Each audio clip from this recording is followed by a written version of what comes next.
ಅವನಲ್ಲಿ ಪರ್ಸನಾಲಿಟಿ ಅನ್ನೋದಿಲ್ಲ, ಸಿಂಪತಿಯಲ್ಲಿ ಆಡೋನ ಹತ್ರ ಮಾತಾಡಕ್ ನಂಗೆ ಇಷ್ಟ ಇಲ್ಲ, ಅವನನ್ನ ನಾನು ಇದುವರೆಗೂ ಆಪೋನೆಂಟ್ ಅಂತ ನಾನು ಚೂಸ್ ಮಾಡೇ ಇಲ್ಲ. ಬಾಬಾ ಈ ಮಾತುಗಳನ್ನ ನಮ್ಮ ಮೈಕಲ್ ಅನ್ನೋರು ಫುಲ್ ರುಚಿಗಿದ್ದಿರೋ ತರ ಹೇಳ್ತಾ ಇದ್ದಾರೆ. ಅಂದ್ರೆ ಬಿಗ್ ಬಾಸ್ ಮನೆಯಲ್ಲಿ ಇವಾಗ ಬಂದಿರೋಂಥ ಪ್ರೋಮೋದಲ್ಲಿ ತೋರಿಸೋ ಪ್ರಕಾರ ವರ್ತೂರ್ ಸಂತೋಷ್ ಅಣ್ಣವರು ಟೀಚರ್ ಆಗಿದ್ದಾರೆ. ಬಟ್ ವರ್ತೂರ್ ಸಂತೋಷ್ ಅವರು ಟೀಚರ್ ಆಗಿರೋಂಥ ಟೈಮಲ್ಲಿ ಒಂದು ಮಾತನ್ನ ಹೇಳಿದ್ದಾರೆ ಅಂತ ಅನ್ಸುತ್ತೆ. ಬಟ್ ಅಲ್ಲಿ ಟೀಚರ್ ಆಗಿದಾರ ಇಲ್ಲ ಅಂತ ಅಲ್ಲಿ ತೋರಿಸ್ತಾ ಇಲ್ಲ. ಬಟ್ ಅಲ್ಲಿ ಒಂದು ಮೆನ್ಯೂನ್ನ ಅವರೇ ಓದಿದ್ದಾರೆ, ಮತ್ತೆ ಟೀಚರ್ ತರ ಅಲ್ಲಿ ಕೂತಿದ್ದಾರೆ. ಆ ಒಂದು ಸೆಟ್ಟಲ್ಲಿ ನೋಡ್ಬೇಕಾದ್ರೆ ನೀವು ಒಂದು ದಿನದ ಬಿಗ್ ಬಾಸ್ ಆದ್ರೆ ಯಾರನ್ನ ಎಲಿಮಿನೇಟ್ ಮಾಡ್ತೀರಾ ಅನ್ನೋಂಥ ಒಂದು ಕ್ವೆಶನ್ ಕೊಟ್ಟಿದ್ದಾರೆ. ಸೊ ಆಗ ಒಬ್ಬೊಬ್ಬರು ಬಂದು ಒಂದೊಂದು ಆನ್ಸರ್ ಅನ್ನ ಹೇಳ್ತಾರೆ. ತುಕಾಲಿ ಅಣ್ಣವ್ರು ಬಂದು ಬೋರ್ಡ್ ಮೇಲೆ ಪವಿ ಅಂತ ಬರೀತಾರೆ. ಸೊ ಏನ್ ರೀಸನ್ ಕೊಟ್ಟಿದ್ದಾರೆ ಅಂತ ತೋರಿಸ್ಲಿಲ್ಲ. ಅಂಡ್ ನೆಕ್ಸ್ಟ್ ಬಂದು ಸಂಗೀತ ಅಕ್ಕವರು ಮೈಕಲ್ ಅವ್ರನ್ನ ಎಲಿಮಿನೇಟ್ ಮಾಡ್ತೀನಿ ಅಂತ ಹೇಳ್ತಾ ಇದ್ದಾರೆ. ಯಾಕೆ ಅಂತ ಕೇಳಿದಾಗ ಅವರು ಈ ವೀಕಲ್ಲೆಲ್ಲ ನಾನು ಸುಮ್ಮನೆ ಇಳ್ದಿರೋಂಥ ವಿಷಯಗಳನ್ನೆಲ್ಲ ಪಾಯಿಂಟ್ ಔಟ್ ಮಾಡಿ ಮಾತಾಡ್ತಾ ಇದ್ದಾರೆ.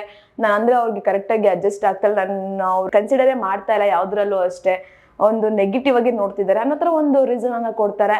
ಅಂಡ್ ಪ್ರತಾಪ್ ಅಣ್ಣನು ಸಹ ಬಂದು ಒಂದು ರೀಸನ್ ಅನ್ನ ಕೊಡ್ತಾರೆ, ಮೈಕಲ್ ಅಣ್ಣ ಅಂತ.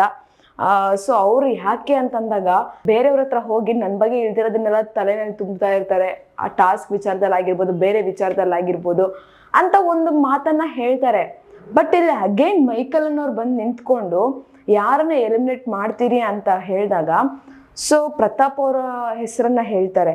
ಸೊ ಪ್ರತಾಪ್ ಅವ್ರ ಹೆಸರನ್ನ ಅಲ್ಲಿ ತೋರಿಸ್ತಾ ಇಲ್ಲ, ಬಟ್ ಪ್ರತಾಪ್ ಅವ್ರಿಗೆ ಹೇಳ್ತಾರಂತ ಮಾತುಗಳದು ಒಂದು ಸಿಂಪತಿಯಲ್ಲಿ ಇರೋಂಥ ನಾನು ಮಾತಾಡೋದಕ್ಕೆ ನಂಗೆ ಇಷ್ಟನೇ ಇಲ್ಲ, ಅವನು ಏನಿದ್ರು ಪರ್ಸ್ನಾಲಿಟಿನೇ ಇಲ್ಲ ಅವನಿಗೆ. ಆ್ಯಂಡ್ ಅಫ್ಕೋರ್ಸ್ ನಾನು ಅವನ್ನ ಇದುವರೆಗೂ ಕಾಂಪಿಟೇಟರ್ ಅಂತಾನೆ ನಾನು ಕನ್ಸಿಡರ್ ಮಾಡಿಲ್ಲ ಅಂತ ಅನ್ನೋ ಥರ ನಾನೇನು ಮಾತಾಡಲಿ ಅನ್ನೋ ಥರ ಹೋಗಿ ಕುತ್ಕೊಂಡ್ಬಿಡ್ತಾರೆ. ಬಟ್ ಇಲ್ಲಿ ನೇರ ಮಾತುಕತೆ ಅನ್ನೋದು ನಮಗೆ ಕಾಣಿಸ್ತಾ ಇದೆ. ಬಿಗ್ ಬಾಸ್ ಅಂದರೆ ಆ್ಯಸ್ ಎ ಬಿಗ್ ಬಾಸ್ ಅವ್ರು ಆಗಿದ್ರೆ ಫಸ್ಟ್ ಏನು ಮಾಡ್ತಿದ್ರು, ಯಾರನ್ನ ಎಲಿಮಿನೇಟ್ ಮಾಡ್ತಿದ್ರು ಅನ್ನೋ ಥರ ಒಂದು ಅವ್ರ ಮನಸ್ಸಲ್ಲಿರೋಂಥ ಮಾತುಗಳು ಈಗ ಹೊರಗಡೆ ಬರ್ತಾ ಇದೆ. ಬಟ್ ಈ ಒಂದು ಮಾತುಗಳಲ್ಲಿ ಎಷ್ಟೋ ಜನರ ಮನಸ್ಸಲ್ಲಿ ಈಗ ಒಂದು ಕೋಪ, ಮನಸ್ತಾಪ ಅದಕ್ಕೆಲ್ಲ ಬೇರು ಊರ್ಬಿಟ್ಟಿದೆ ಆಲ್ರೆಡಿ.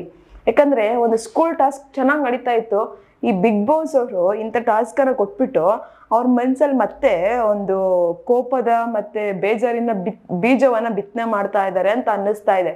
ನನಗಂತೂ ಯಾಕೋ ಬೇಜಾರಾಯ್ತು. ಯಾಕಂದ್ರೆ ಈ ಒಂದು ಪ್ರೋಮೋ ನೋಡಿ ಇಷ್ಟು ಚೆನ್ನಾಗಿ ಆ ಟಾಸ್ಕ್ ನಡ್ಕೊಂಡು ಬರ್ತಾ ಇತ್ತು ಈ ವಾರ. ಬಟ್ ಈಗ ಏಕಾಏಕಿ ಎಲ್ಲೋ ಮತ್ತೆ ಕೋಪ ಜಗಳಕ್ಕೆಲ್ಲ ಆಸ್ಪಾದ ನೀಡ್ದಂಗೆ ಆಗ್ತಾ ಇದೆ ಅಂತ ಅನ್ನಿಸ್ತಾ ಇದೆ. ಬಟ್ ಏನೇ ಆಗ್ಲಿ, ಇನ್ನು ಯಾರ್ಯಾರನ್ನ ಎಲಿಮಿನೇಟ್ ಮಾಡ್ತಾರೆ ಅಂದ್ರೆ ಅವ್ರ ಪ್ರಕಾರ ಬಿಗ್ ಬಾಸ್ ಅವರೇ ಬಿಗ್ ಬಾಸ್ ಆಗಿದ್ರೆ ಯಾರನ್ನ ಫಸ್ಟ್ ಬಿಗ್ ಬಾಸ್ ಮನೆಯಿಂದ ಹೊರಗಡೆ ಹಾಕ್ತಾ ಇದ್ರು ಅನ್ನೋಂಥ ಹೆಸರುಗಳನ್ನ ಯಾರ್ದು ಎಲ್ಲಿ ಬರುತ್ತೆ ಅಂತ ಗೊತ್ತಿಲ್ಲ. ಯಾವ ಹುತ್ತದಲ್ಲಿ ಯಾವ ಆವಿದೆ ಯಾರಿಗೆ ಗೊತ್ತಿರುತ್ತೆ. ಮನ್ಸಲ್ಲಿ ಚೆನ್ನಾಗೇ ಇರ್ತೀವಿ, ನಾನು ಏನು ಚೆನ್ನಾಗೇ ಮಾತಾಡ್ತಾ ಇರ್ತೀವಿ ಅಂತ ಹೇಳ್ತಾ ಇರ್ತಾರೆ. ಬಟ್ ಈಗ ಅವ್ರ ಮನಸ್ಸಲ್ಲಿ ಇರೋಂಥ ಮಾತುಗಳು ಹೊರಗಡೆ ಬರ್ತಾ ಇದೆ. ಬಟ್ ನೋಡೋಣ ಇವತ್ತಿನ ಎಪಿಸೋಡಲ್ಲಿ ಇನ್ನೂ ಏನೇನಿರುತ್ತೆ ಅಂತ. ಬಟ್ ಪ್ರೋಮೋದಲ್ಲಿ ಇಷ್ಟಿತ್ತು. ನಾನು ಹೇಳಿದಂಥ ಇನ್ಫಾರ್ಮೇಷನ್ ನಿಮಗೆ ಇಷ್ಟ ಆಗಿದ್ರೆ ಒಂದು ಲೈಕ್ ಮಾಡಿ, ಶೇರ್ ಮಾಡಿ, ದಯವಿಟ್ಟು ಸಬ್ಸ್ಕ್ರೈಬನ್ನು ಮಾಡ್ಕೊಳ್ಳಿ. ಇದೇ ಥರ ಇನ್ನಷ್ಟು ವಿಡಿಯೋಸ್ಗೋಸ್ಕರ ನೀವು ನೋಡ್ತಾರೆ ನಮ್ಮ ಚಾನಲನ್ನು. ಬಟ್ ಅದಕ್ಕೂ ಮುಂಚೆ ನೀವು ಬಿಗ್ ಬಾಸ್ ಆಗಿದ್ರೆ ನೀವು ಯಾರನ್ನು ಡಿಲೀಟ್ ಮಾಡ್ತಾ ಇದ್ರಿ ಅಂದರೆ ಎಲಿಮಿನೇಟ್ ಮಾಡ್ತಾ ಇದ್ರಿ ಅಂತ ಕಮೆಂಟ್ ಬಾಕ್ಸಲ್ಲಿ ಒಂದು ಕಮೆಂಟನ್ನು ಹಾಕಿ.